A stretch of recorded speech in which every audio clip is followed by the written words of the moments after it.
조한절식 교독하도록 하겠습니다.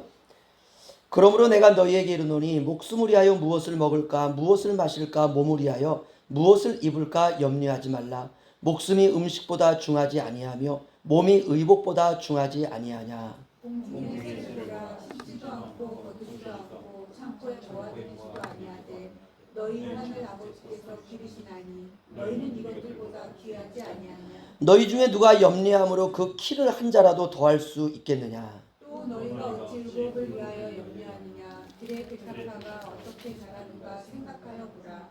수고도 아니하고 길쌈도 아니하느니라.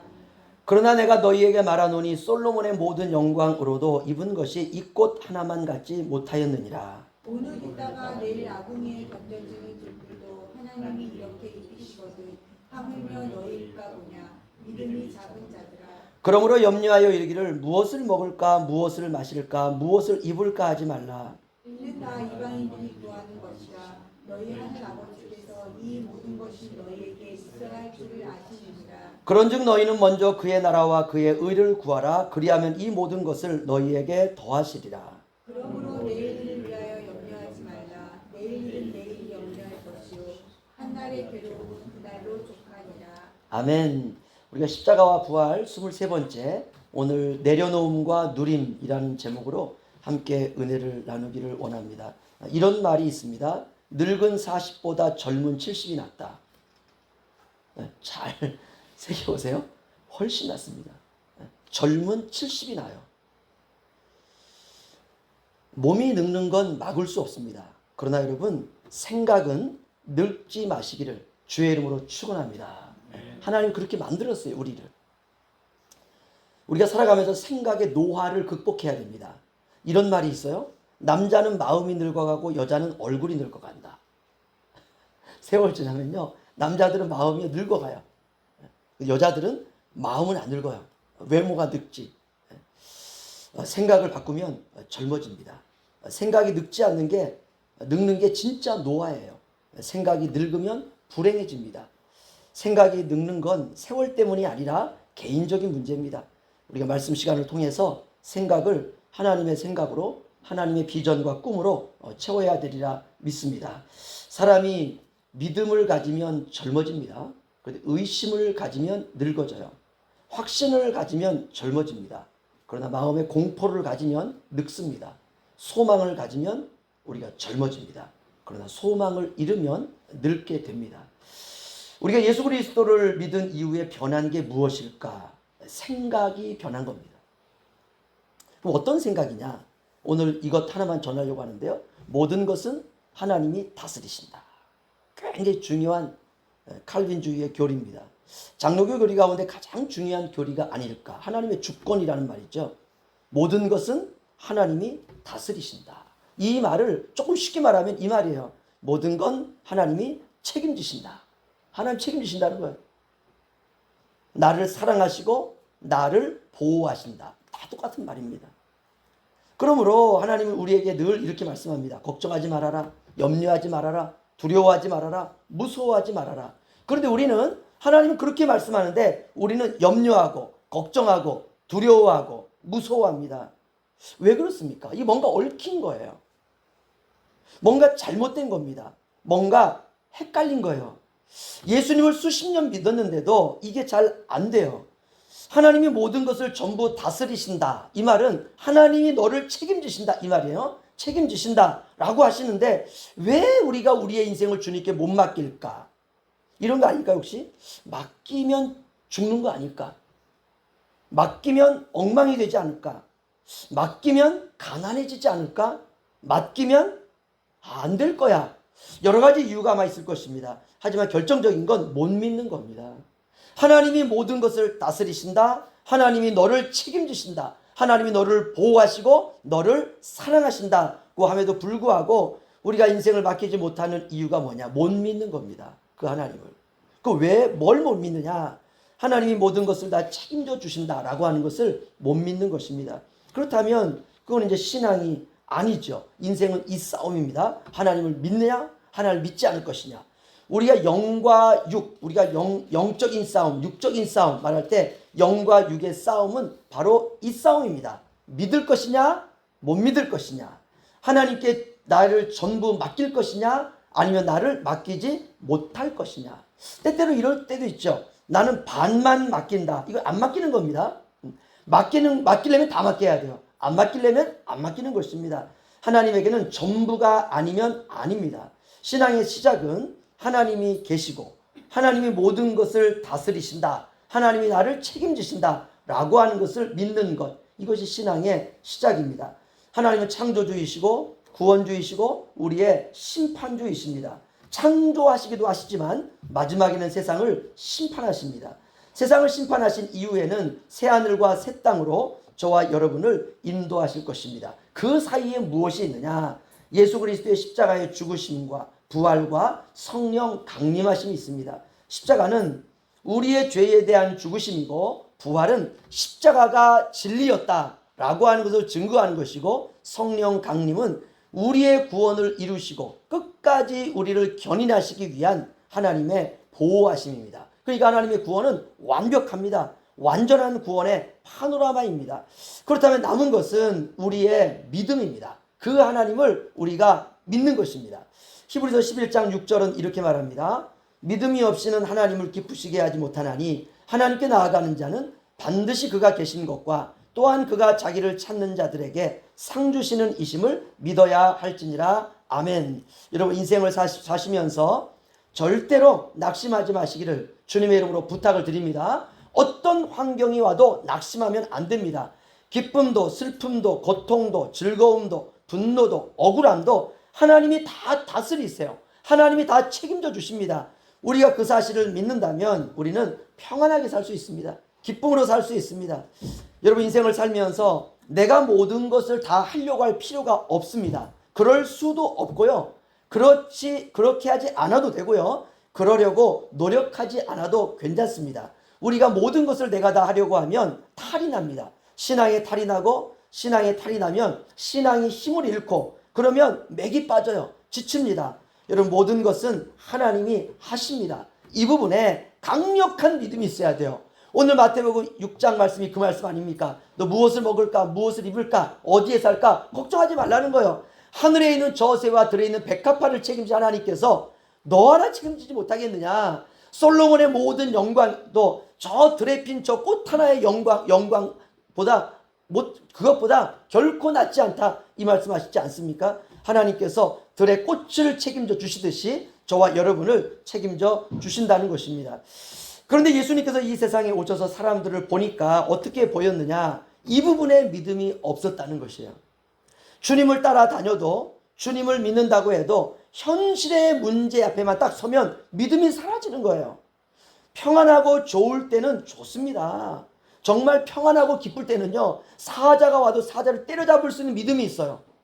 좋을 때는요, 정말 기분이 어마어마하게 좋을 때는 호랑이가 와도 잡아먹을 만한 믿음이 있어요. 곰이 와도 두렵지 않습니다. 그런데 조금씩 인생에서 일이 틀어지기 시작하면 너무나 무기력해져요. 너무나 나약해집니다. 작은 일에도 넘어지고 일어설 힘이 없습니다. 어느 정도인가? 길가에 돌 하나도 아름답다고 여길 수 없는 지경까지 가는 것입니다. 하늘의 태양은 빛나고 있고 지는 석양 노을은 아름다운데 그 아름다운 노을 앞에서 마음의 우울함을 이기지 못하는 것입니다. 푸른 바다는 너무나 창연하고 사면이 다 바다임에도 불구하고 바다의 아름다움이 내 인생에 다가온 작은 문제 하나 때문에 그 아름다움이 눈에 들어오지 않습니다. 때로는 코끝으로 맡아져 오는 싱그러운 바닷바람의 향기도 맡지를 못하는 것입니다. 왜 그러느냐? 믿음이 어디로 갔는지 없는 거예요. 우리가 힘들고 어렵고 성령 충만할 때에는 아무리 세상이 망하고 집안이 망해가도 내 안에서 할 수 있다, 일어선다, 이랬는데 먹고 살만한 다음에는 조금만 오더라도 작은 고난 앞에서도 그 고난을 넘어갈 수 있는 힘이 없는 것입니다. 그러니까 믿음이 힘을 발휘하지 못하는 것입니다. 마태복음 6장 30절 보시면은요, 제가 읽어드리죠. 오늘 있다가 내일 아궁이에 던져지는 들풀도 하나님이 이렇게 입히시거든 하물며 너희일까 보냐? 믿음이 작은 자들아. 주님이 사람들을 보니까 이렇게 보이는 거예요. 믿음이 대단하고 정말 어마어마한 사람들처럼 보였는데 주님이 세상에 오셔서 제자들을 부르시고 제자들과 사람들이 살아가는 것을 보니까 믿음이 너무 작은 것이에요. 그러면 왜 이렇게 믿음이 작아졌는가? 현실 속에서 무언가 내 믿음에 영향을 주는 일이 일어난 거예요. 그래서 내 믿음이 작아진 거예요. 믿지 않는 사람들이야 그렇다 치고 믿음이 있다고 하는 사람들이 그렇게 살고 있었다는 것입니다. 제가 이런 비유 하나 들겠습니다. 길을 걷다 보면 내 발 앞에 돌이 하나가 있습니다. 평상시 같으면 찬양을 부르면서 슬쩍 넘어갈 그런 돌입니다. 그냥 작은 돌이에요. 그런데 오늘 그 돌을 절대로 못 넘어가는 거예요. 왜 그런 마음이 내게 들었을까? 작은 돌이 높은 산으로 보이는 겁니다. 도저히 내가 넘어설 수 없는 산. 사람들은 말합니다. 저 돌은 아무것도 아니야. 그건 아무것도 아니야. 그 문제는 아무 문제도 아니야. 네가 지금까지 살아온 인생에 비하면 그건 아무것도 아니야. 그건 아무것도 아니야. 그 먼지만한 것이야. 그런데 오늘 그 먼지만한 돌을 내가 넘어갈 수 있는 힘이 없다는 거야. 너 넘어갈 수 있어. 그거 충분히 이길 수 있어. 그런데 속으로 이렇게 말합니다. 아니야. 나에게는 너무 높아요. 나에게는 너무 무거워요. 누구 말이 맞습니까? 우리가 그 수준은 넘어가야 돼요. 그냥 비유가 아닙니다. 오늘날 그리스도인의 신앙이 너무 나약해졌습니다. 여러분 대범할 필요가 있습니다. 마음을 넓힐 필요가 있습니다. 바다의 위대함은 세상의 모든 물을 다 포용한다는 것이에요. 여러분 지구상의 바다가 육지와 비교했을 때 71%가 바다입니다. 그런데 사람이 먹을 수 있는 물이 1%밖에 안 된다는 거예요. 지구상에. 바다는 세상의 모든 물을 다 품어요. 그리고 그 물을 증발시켜서 사람들이 먹을 수 있는 물로 비로 내려주고 있습니다. 바다의 위대함은 모든 물을 다 품을 수 있다는 것. 그것은 바다의 높이가 가장 낮기 때문에 그렇습니다. 물은 바다로 흘러 들어갑니다. 그리스도의 마음이 그래야 됩니다. 우리가 십자가에서 죽었다고 찬양도 하고 고백도 하고 믿는데 왜 이렇게 힘들어하고 버둥거릴까? 죽지 않은 것입니다. 죽었다는 것은 내가 없는 겁니다. 내가 없는데 왜 내가 이렇게 힘이 들까? 뭔가 엉킨 거예요, 내 안에서. 그래서 우리가 이런 예배 시간들을 통해서 푸는 시간입니다. 내가 그리스도와 함께 십자가에서 죽었다면 내 안에 누가 있을까? 예수님이 계십니다. 여러분 자녀들이 크고 성인이 되면 부모는 늙지 않습니까? 그러면 이제 다 큰 자식들이 부모에게 한마디 딱 합니다. 한마디 해요. 그럼 나이 든 부모가 그 얘기를 딱 듣는 순간 서운할 때가 있어요. 서운할 때가. 얘가 어릴 때에는 뭐 내게 순종하더니 이제 나이가 크고 머리가 컸다고 부모에게 딱 한마디를 해요. 근데 굉장히 기분 나쁜 얘기를 한마디 해요. 근데 그 말이 맞는 말이에요. 부모가 그 말을 들으면 맞지만 서운합니다. 그런데 믿음이 있는 부모는 좀 달라야 됩니다. 신앙이 있는 부모는 달라야 돼요. 자녀가 부모에게 어느 날 까칠하게 한마디 했다면 우리가 어느 정도 수준까지 가야, 이 정도 수준까지 가야 돼요. 아, 요즘 힘든 일이 있었나 보다. 그래, 나에게 풀어라. 어디 가서 풀겠냐. 이 정도 가야 돼요. 그런데 아니 나도 지를 키워주는데 힘들었는데 아직도 나를 이렇게 지가 말로 힘들게 그러면 안 된다는 것이에요. 믿음이라고 하는 생명의 관점에서 우리가 모든 상황을 우리가 바라보고 이해해야 되는 것입니다. 우리에게는 믿음이 있습니다. 천국을 소유했다는 뜻이죠. 저와 여러분은 천국 갈 사람들이지 세상에 터잡고 영원히 지구에서 살 사람들이 아닙니다. 웬만하면 다 용서하시고 웬만하면 다 포용하시고 웬만하면 다 사랑하면서 살아가야 됩니다. 그게 실력이에요. 그게 진짜 실력이에요. 여러분 십자가는 죽음이고 부활은 죽음을 이긴 승리입니다. 십자가가 진리였다는 것, 내가 죽는 게 그게 진리였다는 것을 증명하는 게 부활입니다. 그래 살아나야 돼요. 살아나야 돼요. 야, 저 사람이 신앙이 있는 게 진짜였구나. 살아나야 됩니다. 저와 여러분은 이 두 가지 진리를 다 가지고 있어야 됩니다. 죽었고 죽음에서 살아났습니다. 그리스도와 함께. 이건 엄청난 능력입니다. 이런 능력을 가지고 있는데 길가에 돌 하나 못 넘어간다? 생각해봐야 됩니다. 아내가 남편에게 듣기 싫은 소리 한마디를 했습니다. 그러면 평생 안 보고 사나요? 그건 아니죠. 인생에 작은 고난이 찾아왔어요. 사실 아무것도 아닙니다. 그런데 그 고난 때문에 죽을 것처럼 살아서는 안 된다는 것이에요. 남편이 너무 고통스러워하고 도대체 왜 그러는지 아내가 사연을 한번 들어봤습니다. 들어봤더니 아무것도 아니에요. 별것도 아니에요. 그런데 남편이 이기지를 못해요. 오늘날 그리스도인들의 신앙이 그 정도로 약해졌습니다. 교회도 많고 위대하다고 하는 목사님들도 많고 설교도 넘치고 은혜 받은 간증들도 넘치고 요즘 얼마나 많은 좋은 찬양들이 있는지 모릅니다. 그런 찬양들도 넘치고 능력 있다는 목회자들도 많고 서점에 가면 깜짝 놀랄 만한 책들도 많습니다. 그런데 문제는 우리의 삶에 다가온 작은 어려움 하나를 이기지를 못한다는 것입니다. 여러분, 고부간의 갈등이 그렇습니다. 이런 말이 있습니다.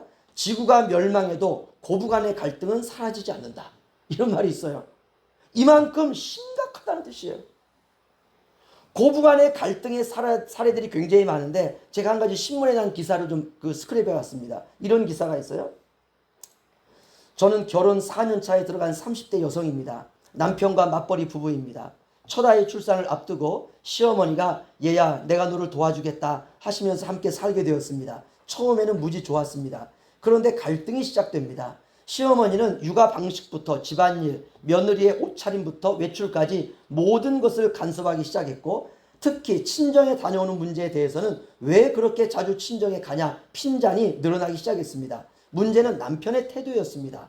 갈등을 조율하기는커녕 우리 엄마가 널 도와주러 온 건데 왜 이렇게 예민하게 구냐 오히려 저를 탓하는 상황이 계속되었습니다. 그래서 결국 이혼 소송까지 갔어요.